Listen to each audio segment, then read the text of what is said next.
अस्सलामुअलैकुम। आज मैं फिर से हाज़िर हूँ एक नई वीडियो के साथ।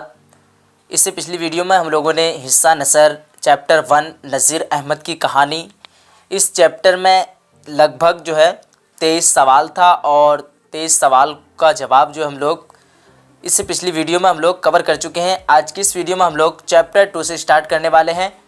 तो आइए फिर शुरुआत करते हैं आज की इस वीडियो की। देखते हैं चैप्टर 2 में क्या है। चैप्टर 2 में है मिट्टी का तेल। क्या है? मिट्टी का तेल। और इस मिट्टी का तेल से सबसे पहला सवाल आता है कि मिट्टी का तेल किसका मजमून है। 4 ऑप्शन है। मैं चारों ऑप्शन को नहीं लूँगा क्योंकि अगर ऑप्शन लेते हैं चारों ऑप्शन तो ज़्यादा वक्त लग जाएगा। इस वजह से क्योंकि हम लोगों को एक वीडियो में लगभग 2 से 3 चैप्टर एक साथ कवर करना है। देखते हैं सवाल नंबर 1 का सही जवाब क्या होता है।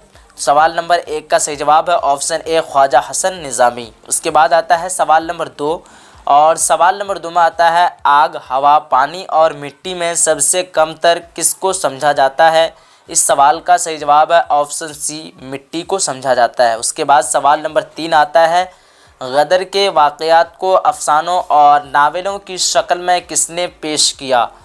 4 ऑप्शन है। 4 ऑप्शन में से इसका सही जवाब है ऑप्शन बी यानी ख्वाजा हसन निज़ामी। उसके बाद सवाल नंबर 4 में है इनमें कौन सी तख्लीक अफसाना नहीं है।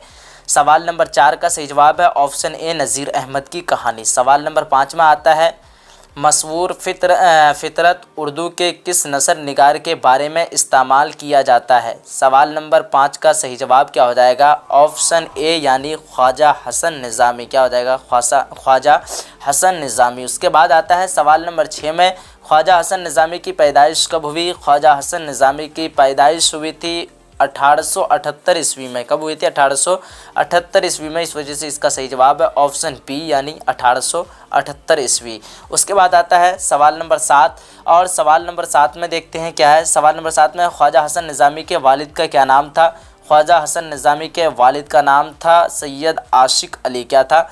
सैयद आशिक अली। उसके बाद आता है सवाल नंबर 8। सवाल नंबर 8 में है ख्वाजा हसन निज़ामी की वफ़ात कब हुई।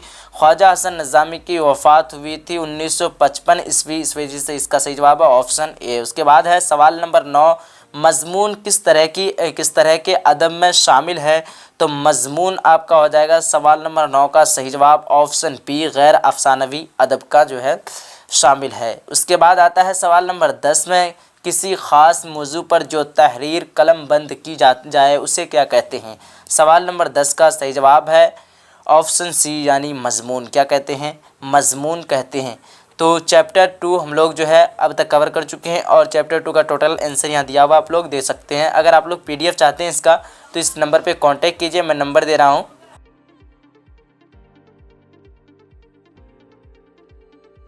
नंबर है 8342949347।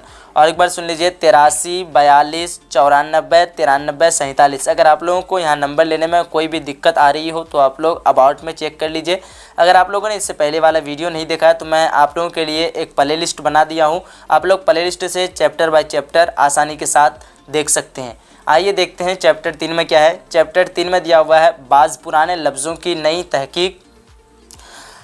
सबसे पहला सवाल है सवाल नंबर 1 में बाज़ पुराने लफ्ज़ों की तहकीक किसका मजमून है। 4 ऑप्शन है। सवाल नंबर 1 का सही जवाब क्या हो जाएगा। 1 का सही जवाब हो जाएगा ऑप्शन सी सैयद सुलेमान नदवी का मजमून है। उसके बाद आता है सवाल नंबर 2 सैयद सुलेमान नदवी की जाए पैदाइश कहाँ है। तो सैयद सुलेमान नदवी की जाए पैदाइश है दिसना में। उसके बाद आता है सवाल नंबर 3 में अरबी में नाश्ता को क्या कहते हैं। अरबी में नाश्ता को क्या कहते हैं। फ़तूर कहते हैं। उसके बाद आता है सवाल नंबर 4 में नाश्ता किसकी इस्लाह है। तो सवाल नंबर 4 का क्या हो जाएगा सही जवाब ऑप्शन सी यानी भूख तोड़ने की इस्लाह है। नाश्ता खाते हैं तो क्या हो जाता है, भूख टूट जाती है। उसके बाद आता है सवाल नंबर 5 में सैयद सुलेमान नदवी का पहला मजमून किस अखबार में शाये हुआ था। तो इस सवाल का सही जवाब है ऑप्शन बी अल पंच अखबार में शाये हुआ था। उसके बाद आता है सवाल नंबर 6 में सैयद सुलेमान नदवी किसका शागिर्द थे। तो सवाल नंबर 6 का सही जवाब क्या हो जाएगा? ऑप्शन बी शिबली नुमानी का शागिर्द थे। सवाल नंबर 7 में है सैयद सुलेमान नदवी की वफ़ात कब हुई?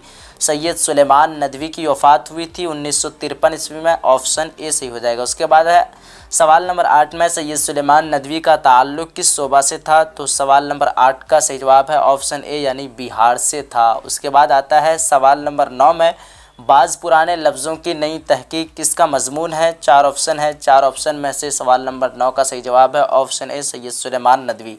सवाल नंबर 10 आता है मदरसा इमदादिया दरभंगा में किस मारूफ अदीब ने तालीम हासिल किया? तो सवाल नंबर 10 का सही जवाब क्या हो जाएगा? ऑप्शन सी यानी सैयद सुलेमान नदवी जो है किस मदरसा से जो तालीम हासिल किए थे? तो मदरसा इमदादिया से जो है जो दरभंगा में मौजूद है उसी मदरसा से जो तालीम हासिल किए थे। उसके बाद आता है सवाल नंबर 11 में पटना के रिसाला अलपंच में सैयद सुलेमान नदवी का कौन सा मजमून शाये हुआ? तो सवाल नंबर 11 का ऑप्शन बी सही हो जाएगा। क्या हो जाएगा?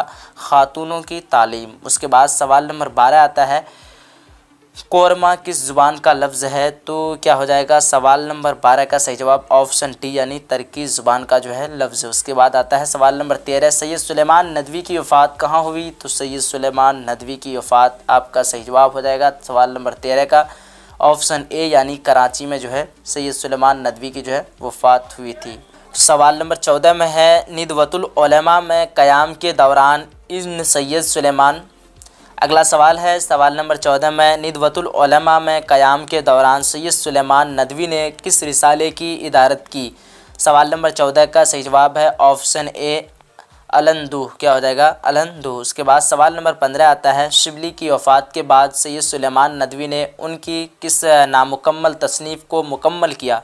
सवाल नंबर 15 का सही जवाब क्या हो जाएगा? ऑप्शन बी यानी सीरतुन नबी। क्या हो जाएगा? सीरतुन नबी सल्लल्लाहु ताला अलैहि वसल्लम। उसके बाद आता है सवाल नंबर 16 में। सवाल नंबर 16 में क्या है? सैयद सुलेमान नदवी के वालिद का क्या नाम था? तो सैयद सुलेमान नदवी के वालिद का नाम था। सवाल नंबर 16 का सही जवाब क्या हो जाएगा? ऑप्शन ए यानी सैयद अबुल हसन। क्या हो जाएगा? सैयद अबुल हसन। तो उम्मीद करता हूं कि आप सभी को आज की ये वीडियो अच्छा लगा होगा। अगर आप लोगों को वीडियो अच्छा लगा है तो जाते जाते वीडियो को लाइक कीजिए और अगली चैप्टर को हम लोग बहुत जल्द लेके आ रहे हैं चैप्टर 4 को। चैप्टर 4 में क्या रहने वाला है, इंशाइया क्या है, तो आप लोग अगर किताब पढ़ें तो मालूम होगा। तो हम लोग जो है अगली चैप्टर में बहुत जल्द लेके आ रहे हैं। अगर आप लोगों ने इस वीडियो को लाइक नहीं किया तो ज़्यादा से ज़्यादा जो है सभी फ्रेंड तक शेयर कीजिए और वीडियो को लाइक कर दीजिए ताकि जो है सबको फ़ायदा हासिल हो सके। चलिए मिलते हैं हम लोग फिर एक अगली वीडियो में। जब तक के लिए खुदा हाफिज़। जय हिंद, जय भारत।